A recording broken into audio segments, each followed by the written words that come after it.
नमस्कार दोस्तों, welcome back to your own channel wealth first. दोस्तों, विक्स एक अपने में बहुत बड़ा सीक्रेट है, बहुत सारी इंफॉर्मेशन अपने अंदर रखता है। आप लोगों को शायद लगता होगा कि विक्स ऊपर जा रहा है मतलब वॉलेटिलिटी ज़्यादा बढ़ रही है मतलब मार्केट गिरेगी, या फिर विक्स नीचे जा रहा है, विक्स कम हो रहा है इसका मतलब मार्केट ऊपर जाएगी। ऐसा इसके अंदर बहुत सारे सीक्रेट छुपे हैं दोस्तों, ज़बरदस्त इंफॉर्मेशन है इसके अंदर। इसकी इंफॉर्मेशन को हम लोग आज सीखेंगे 4 पार्ट में। पहली चीज़ तो डिफिनीशन क्या है। डिफिनीशन में हम लोग इंग्लिश नहीं पढ़ेंगे, विक्स क्या होता है, कैसे काम करता है वो समझेंगे। प्लस क्या विक्स से हम लोग मार्केट को प्रिडिक्ट कर सकते हैं। आपको बता देना चाहता हूं कि विक्स से हम लोग मार्केट को प्रिडिक्ट कर सकते हैं, एक्यूरेटली नहीं लेकिन प्रिडिक्ट कर सकते हैं। इसके अलावा कि उसको कैसे फाइंड आउट करा जा सकता है, एक्चुअली में उसका रियल टाइम कैसे फाइंड आउट कर सकते हैं, प्लस विक्स का कैलकुलेशन क्या होता है वो भी समझेंगे। इसके अलावा दोस्तों एक बहुत ही जबरदस्त चीज सीखेंगे कि विक्स को एफ&ओ में कैसे यूज कर सकते हैं। किसी ने शायद ये बात फैलाई है,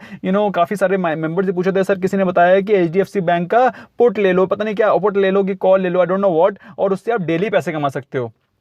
आपको बता देना चाहता हूं दोस्तों, अगर विक्स का कॉन्सेप्ट आपको क्लियर नहीं है, आप एफ&ओ में अगर मार्केट गिर रही है और अगर आपने उसका पुट खरीद रखा है तो भी आपको लॉस हो जाएगा। आप समझ रहे हो ना, मार्केट गिर रही है और आपने पुट ले रखा है तो भी आपको लॉस हो जाएगा। तो दोस्तों ये जबरदस्त कॉन्सेप्ट समझो पूरे अच्छे से कि भाई विक्स क्या होता है। लेकिन उससे पहले अगर आप भावनाओं में बह रहे हो, अभी तक वीडियो को लाइक नहीं किया तो आप भूल जाओगे। स्मैश करिए लाइक बटन, चैनल को सब्सक्राइब नहीं किया तो सब्सक्राइब करके बेल आइकन को प्रेस करेंगे ताकि आपको रेगुलर अपडेट मिलते रहेंगे। प्लस आपके जो भाई बंधु हैं जो इसी कंफ्यूजन में घूम रहे हैं कि एचडीएफसी बैंक का मैं पुट ले लूंगा या फिर मैं कॉल ले लूंगा, आई डोंट नो क्या लेंगे, और वो प्रॉब्लम में आ जाएंगे, उनको बचाने के लिए कम से कम इसको शेयर करेंगे 2-3 लोगों को, तो उनको इस पूरे विक्स के कॉन्सेप्ट की क्लैरिटी आ जाएगी। सो दोस्तों विदाउट वेस्टिंग टाइम हम लोग जबरदस्त लेक्चर को स्टार्ट करते हैं। बहुत कुछ सीखने होगा दोस्तों, लेट्स बिगिन।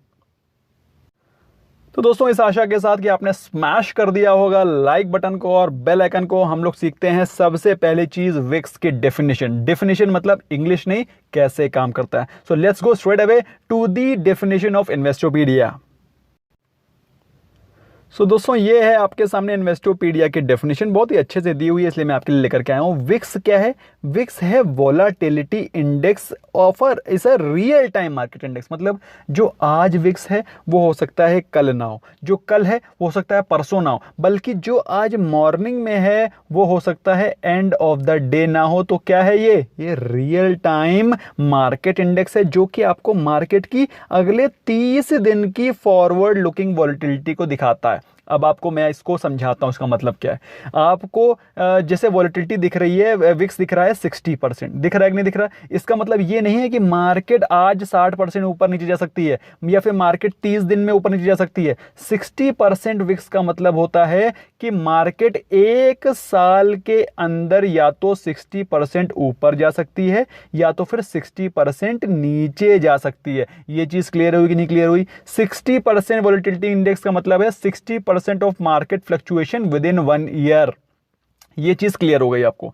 अब मैं आपको एक और इसका सीक्रेट बताता हूं। सीक्रेट चीज क्या है इसमें, आपको जो ये बता रहा है ना मार्केट एक्सपेक्टेशन ऑफ 30 डेज, तो इसका मतलब क्या है कि जो विक्स है वो आपको 30 ट्रेडिंग सेशन, 30 डेज मतलब 30 डेज जिसमें ट्रेडिंग होगी उसका प्रिडिक्शन भी बताता है कि मार्केट कितना ऊपर जा सकती है। जबरदस्त इंफॉर्मेशन है दोस्तों, कैसे निकालते हैं वो भी सीखेंगे कि मार्केट अगले 30 दिनों में कहां जा सकती है, इसका प्रिडिक्शन भी सीखेंगे हम लोग। सो वीडियो के साथ बने रहिएगा, बहुत कुछ सीखने को है। तो आपको थोड़ा सा डेफिनेशन क्लियर हो गया कि भाई वॉलेटिलिटी इंडेक्स क्या होता है। वो दिखाता है हमको कि एक साल में कैसे कितना मार्केट ऊपर नीचे जा सकता है, कितनी मार्केट में वॉलेटिलिटी हो सकती है विद इन 1 ईयर। ठीक है, और हम लोग 30 डेज का, अगले 30 ट्रेडिंग सेशन का कैसे प्रेडिक्शन कर सकते हैं वो भी सीखेंगे। लेकिन उससे पहले एक काफी बड़ा क्वेश्चन रहता है लोगों के दिमाग में कि विक्स और इंप्लाइड वॉलेटिलिटी में फर्क क्या है। भाई इंप्लाइड वॉलेटिलिटी उन लोगों को पता होगा जो अपना ऑप्शंस में या फिर डेरिवेटिव सेगमेंट में काम करते हैं। जो नहीं काम करते हैं उनको बता देना चाहता हूं कि इंप्लाइड वॉलेटिलिटी एक स्टॉक की होती है और विक्स होती है इंडेक्स की। तो ये भी बेसिकली वोलेटिलिटी दिखाता है, ये भी वोलेटिलिटी दिखाता है, लेकिन ये दिखाता है स्ट्राइक प्राइस के बेसिस पे कितना वोलेटाइल रह सकता है एक स्टॉक, और ये दिखाता है इंडेक्स कितना वोलेटाइल रह सकता है। तो बेसिकली इंप्लाइड वोलेटिलिटी का क्या यूज है, जब मैं एफ एंड ओ के आपको आगे लेक्चर्स बनाऊंगा, जबरदस्त तरीके से समझाऊंगा। फिलहाल अभी आप ये समझ लीजिए कि ये है स्टॉक स्पेसिफिक और ये है इंडेक्स स्पेसिफिक। अब आते हैं हम लोग सीधे सीधे अपने काम पे कि भाई क्या हम मार्केट को प्रेडिक्ट कर सकते हैं विक्स की मदद से। तो सबसे पहले हम लोग चलते हैं कि विक्स को फाइंड आउट कैसे करते हैं, how to find out VIX with the market, कि मार्केट को हम लोग विक्स को कैसे देखें, कहां पर रियल टाइम देखें। तो हम लोग चलेंगे सीधे सीधे एनएससी की वेबसाइट पे, और एनएससी की वेबसाइट पे देखेंगे कि आज का विक्स क्या है, पिछले एक महीने का विक्स क्या है, हिस्टोरिकल प्रेडिक्शन देखेंगे और जबरदस्त तरीके से सीखेंगे कि अगले 30 दिन के अंदर कितना मार्केट जा सकता है। सो लेट्स गो। तो दोस्तों हम लोग आ गए हैं एनएससी की वेबसाइट पे। एनएससी की वेबसाइट में आपको यहाँ पे कॉलम दिख रहा है, ये है होम, ये है लाइव मार्केट, ये है प्रोडक्ट्स। तो प्रोडक्ट पे जैसे आप क्लिक करोगे ना तो एक ड्रॉप डाउन मेन्यू खुलेगा, उसमें यहाँ पे लिखा होगा इक्विटीज। तो इक्विटीज पे जब आप क्लिक करोगे तो यहाँ पर नीचे आएगा इंडाइसेस। तो आपको इंडाइसेस पे क्लिक करना है। जैसे आप इंडाइसेस पे क्लिक करोगे ना तो ये ऑप्शंस खुल जाएंगे। थोड़ा बड़ा करके दिखाऊंगा, तो ओके बड़ा करके दिखाता हूँ। तो आपको ये ऑप्शंस खुल जाएंगे। तो उसमें आप देख सकते हैं कि हिस्टोरिकल डाटा किसका किसका मिल सकता है। तो हमको हिस्टोरिकल डाटा किसका चाहिए, इंडेक्स का चाहिए, नो, हमें चाहिए हिस्टोरिकल डाटा ऑफ विक्स। तो विक्स का जैसे ही आप क्लिक करोगे तो यहाँ पर ये ड्रॉप डाउन मेन्यू 2 आ जाएंगे। उसमें आप डाल सकते हो किस डेट का आपको चाहिए। तो आपने डेट डाल दिया भाई कि मेरे को 15 मार्च से, आज की तारीख कितनी है, आज की तारीख है 18 अप्रैल में आपके लिए बना रहा हूं दोस्तों। ये एक हिस्टोरिकल डेट होगा आपके इतिहास के पन्नों में नोट भी हो जाएगा। तो 18 अप्रैल 2020 को मैं बना रहा हूं। तो मैंने देखा भाई पिछले एक महीने का 15 मार्च से 15 अप्रैल का मेरे को डाटा चाहिए। और जैसे आप करोगे गेट डाटा तो नीचे एक शीट खुल के आ जाएगी और वही तो हमें चाहिए, ये शीट खुल के आएगी। तो जैसे ये शीट खुल के आएगी इसमें आप देखिए कि से सपोज 16 मार्च, एक सेकेंड दोस्तों, ये है हमारा ओपन, ये है हाई, ये है लो, ये है क्लोज। प्रीवियस क्लोज क्या रहा है विक्स का 16 मार्च को, कितना चेंज हुआ और कितना परसेंटेज चेंज हुआ ये भी दिखाता है। तो मैं एग्जांपल ले लेता हूं, आज कितनी तारीख है, आज 18 अप्रैल है कि नहीं। मैं देखता हूं 18 मार्च को विक्स क्या था। तो भाई 18 मार्च को देखते हैं। सॉरी गलत चीज तो नहीं खुल गई, ओहो। सो दोस्तों हम लोग फिर से आ गए हैं। सॉरी कहीं भी हो जाता है, उंगली दब जाती है तो कुछ और ही खुल जाता है, as you all know this is so anyway.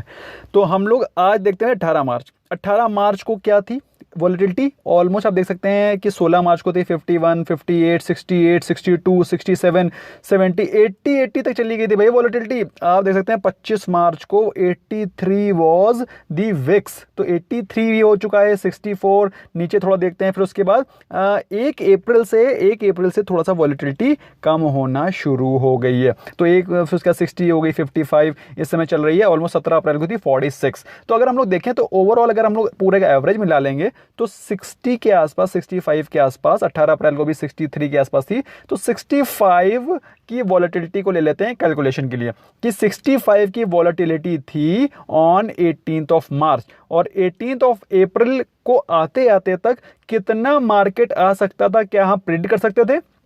एक बार प्रिडिक्ट करने की कोशिश करते हैं कि उस दिन 65 की वॉलेटिलिटी थी, 18 अप्रैल को क्या मार्केट हो सकती है। Let's calculate.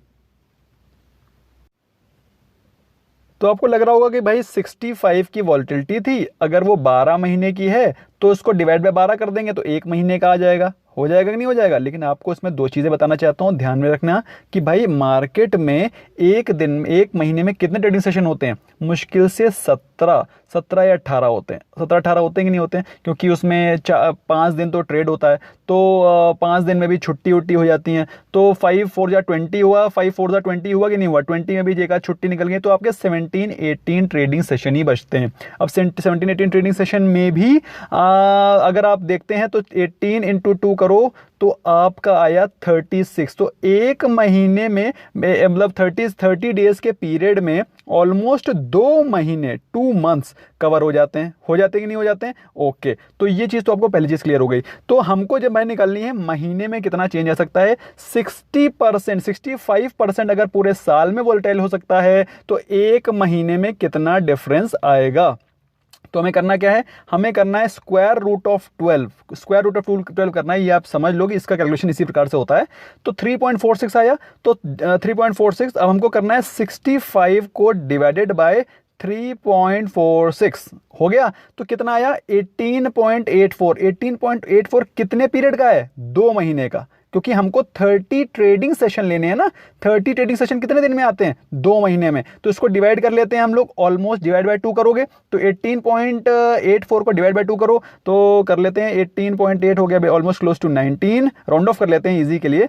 19 डिवाइडेड बाय 2 हो गया, कितना आया 9.5। मतलब 1 महीने में, दैट इज 18 मार्च से 18 अप्रैल निफ्टी के बीच में फर्क आना चाहिए। कितने परसेंटेज का फ्लक्चुएशन आना चाहिए, 9.5%। तो कितना आया है, क्या इतना आया है, देख के आप हैरान रह जाओगे कि कितना फ्लक्चुएशन आया। Let's understand. हम लोग चलते हैं सीधे निफ्टी के चार्ट पे। तो आगे भाई हम निफ्टी के चार्ट पे, और आप देख सकते हैं कि 18 मार्च 2020 को निफ्टी कितने पे था, 8436 पे क्लोज हुआ था कि नहीं हुआ था। ये रेड वाली कैंडल दिख रही है आपको, 8436 पे क्लोज हुआ था। और आज क्या प्राइस चल रहा है, 9266 चल रहा है इस समय। और 18 मार्च को था, 1 महीने पहले 8436। अब इसको आप कितना परसेंटेज फ्लक्चुएशन आया है उसको जरा चेक करते हैं कैलकुलेटर पे। तो भाई 9266 माइनस 8436 इज इक्वल्स टू 830 हो गया। 830 का डिफरेंस आया कि नहीं आया। 830 को हम लोग डिवाइड करेंगे 8436 से, तो 830 divided by 8436 is equals to 9.8। अब आप बताओ पिछला आंसर क्या आ रहा था, पिछला आंसर कितना आ रहा था आपको याद है। पिछला आंसर भी हम लोग का 9.8 के आसपास ही आ रहा था। तो कहने का मतलब क्या हुआ कि आप मार्केट को ब्रॉडली प्रेडिक्ट कर सकते हो, या तो वो 9.8% ऊपर जाएगी या तो वो 9.8% नीचे जाएगी। आया मजा कि नहीं आया, पैसे वसूल वीडियो है कि नहीं है। इमीडिएटली शेयर करो दोस्तों को, ये आपको बहुत सॉलिड नॉलेज मिल रही है। विक्स से आप प्रेडिक्ट कर सकते हो मार्केट कितना ऊपर या नीचे जा सकती है, लेकिन थोड़ा अप्रॉक्सीमेशन है। हो सकता है 8% जाती, हो सकता है 7% जाती, लेकिन ये एक एग्जैक्ट फिगर आ रहा है। मतलब ये एग्जैक्ट ही चलता है, लेकिन फिर भी कुछ भी हो सकता है। ग्लोबल न्यूज आ सकती है, कोई नेशनल न्यूज आ सकती है, लेकिन ये जो फिगर है ये आपके लिए एक आई ओपनर है कि विक्स कितना सॉलिड टूल है एक प्रिडिक्शन करने का मार्केट का। तो दोस्तों आपको मैंने बता दिया कि where can you see VIX, NSC में कैसे देख सकते हो, अच्छे से देख सकते हो, हिस्टोरिकली देख सकते हो। आपको ये भी बता दिया मैंने कि relation of VIX with market कितना है। अगर मार्केट 60% अगर विक्स दिखा रही है तो आपको क्या करना है, divide by square root of 12। 60 को आपको करना है divide by square root of 12। तो जो आंसर आएगा वो आंसर ऑलमोस्ट 30 ट्रेडिंग सेशन का है। तो 30 ट्रेडिंग सेशन में होंगे, डिवाइड बाय 2 कर सकते हो, बल्कि डिवाइड बाय 34 डिवाइड बाय 2 कर सकते हो, लेकिन ब्रॉडली अगर आपको निकालना है तो डिवाइड बाय 2 करके उसका निकाल सकते हो। कैलकुलेशन मैंने आपको समझा दिया है। अच्छा, अब इसमें एक बहुत बड़ा क्वेश्चन आता है कि इन्वेस्टर्स भाई जब हाई वॉलेटिलिटी होती है तो इन्वेस्ट नहीं करते हैं। तो इसका आपको सिंपल सा मैं आपको एक एग्जांपल बता देता हूं। जब भी वॉलेटिलिटी हाई होगी, स्टॉक प्राइस हमेशा, जैसे अगर ये वॉलेटिलिटी हाई है तो उस समय स्टॉक प्राइस ऐसे चलेगा, जैसे ही वॉलेटिलिटी डाउन हो जाएगी स्टॉक प्राइस ऊपर चले जाएंगे। ऐसा क्यों होता है कि जब मार्केट में फियर होता है, फियर समझते हो ना, मैंने आपको बताया फियर का मतलब क्या है, कि फियर का मतलब ये है कि अगर मार्केट ऊपर जा रही है तो किसको डर लग रहा है, इसमें डर लग रहा है बियर को, लग रहा है कि नहीं लग रहा है। और मार्केट अगर नीचे गिर रही है तो इसमें किसको डर लग रहा है, इसमें डर लग रहा है बुल को। तो बेसिकली ये जो विक्स होता है वो फियर इंडेक्स होता है बुल्स और बियर्स का। होता है कि नहीं होता, समझ में आया कि नहीं आया कि फियर इंडेक्स क्यों कहते हैं इसको फियर इंडेक्स इसीलिए कहते हैं क्योंकि वो अगर वो ऊपर जा रही है, विक्स बढ़ रहा है तो भी ये फियर ला रहा है, और अगर नीचे गिर रही है तो भी विक्स बढ़ रहा है और वो बुल को डरा रही है। तो भाई विक्स का मतलब क्या हुआ कि विक्स बताता है मार्केट ऊपर जा रही है, ये भी नहीं बताएगा कि मार्केट नीचे जाएगी। वो सिर्फ बताएगा कि मार्केट कितना जाएगी, ये बता सकता है, ऊपर नहीं बता सकता, नहीं बता सकता नीचे। ओके, ये चीज क्लियर हो गई। तो इन्वेस्टर्स जब भी ये कंफ्यूजन होता है कि मार्केट ऊपर जाएगी या नीचे जाएगी, कंफ्यूजन है, तो इन्वेस्ट नहीं करते हैं। इसलिए जनरली जब हाई विक्स होता है तो उस समय स्टॉक प्राइसेस गिरते हैं। ओके तो दोस्तों आपके लिए ये मैं होमवर्क बता रहा हूँ। दोस्तों मैं हमेशा बताता हूँ, अगर आप होमवर्क नहीं करोगे तो कभी भी कुछ सीख नहीं पाओगे, क्योंकि मोबाइल में यूट्यूब वीडियो देखने से स्विमिंग नहीं आएगी। सीखने के लिए आपको इस स्विमिंग पूल पे जाना पड़ेगा। तो आपको बताना है कि आज दैट इज 18 अप्रैल 2020 को क्या विक्स है, विक्स है कितना है ये बताना है। नंबर 1 मुझे कमेंट सेक्शन में बताना है कि विक्स कितना है आज, और नंबर 2 आपके हिसाब से कितना परसेंटेज मार्केट ऊपर या नीचे जा सकती है 18 मई को। 18 मई को आपके हिसाब से, जैसे मैंने आपको बताया ना, 9.8% मेरा आंसर आया था, और 9.8% मार्केट ऊपर गई है। ऊपर नीचे भी जा सकती थी लेकिन 9.8% ही गई है। तो आपको बताना है कि 18 मई 2020 को मार्केट कितना ऊपर या नीचे होगी आज के प्राइस के हिसाब से, और क्या प्राइस पे होगी। तो दोस्तों आपको मुझे ये चीज बतानी है इन दी कमेंट सेक्शन। और दोस्तों अब मैं आपको बताता हूं कॉल और पुट में विक्स का क्या लेना देना है। जनरली जब कभी भी विक्स गिर रहा हो तो कृपया करके कभी भी ऑप्शन को ना खरीदें, उससे ट्रेडिंग से बचें। क्योंकि दोस्तों अगर आपने सोचा है कि मैं मार्केट गिरेगी और मैं पुट ले लूंगा, और अगर विक्स गिर रहा है, इफ विक्स इज फॉलिंग, तो फिर आपको पुट खरीदने में भी नुकसान होगा चाहे मार्केट गिरे। और अगर आपने कॉल ले रखा है, मार्केट ऊपर जा रही है, और अगर विक्स नीचे गिर रहा है तो भी आपको नुकसान हो जाएगा। ये जो लोग इसमें काम करते हैं वो बता देंगे आपको। मुझे इसको समझाने में काफ़ी टाइम लगेगा, ये अपने में एक क्लास है। लेकिन आपको ये बता देना चाहता हूँ कि कृपया करके अगर आपको कॉल और पुट का काम नहीं आता है तो किसी भी के कहने पर आप HDFC बैंक को खरीद मत लेना, वरना फिर परेशान हो जाओगे। तो ये तो मैंने आपको एक ब्रदरली एडवाइस दे दी दोस्तों। अगर आपको वीडियो पसंद आया तो स्मैश करिए लाइक बटन, क्योंकि इस तरह की वीडियोस बनाने में दोस्तों बहुत एफर्ट लगता है। You seen it's almost 20 minutes I am constantly speaking. तो स्मैश करिए लाइक बटन, और अगर कुछ एक्स्ट्रा सीखना चाहते हैं consider joining as a member as well. Thank you so much friends for watching, for listening me patiently. Bye bye for now.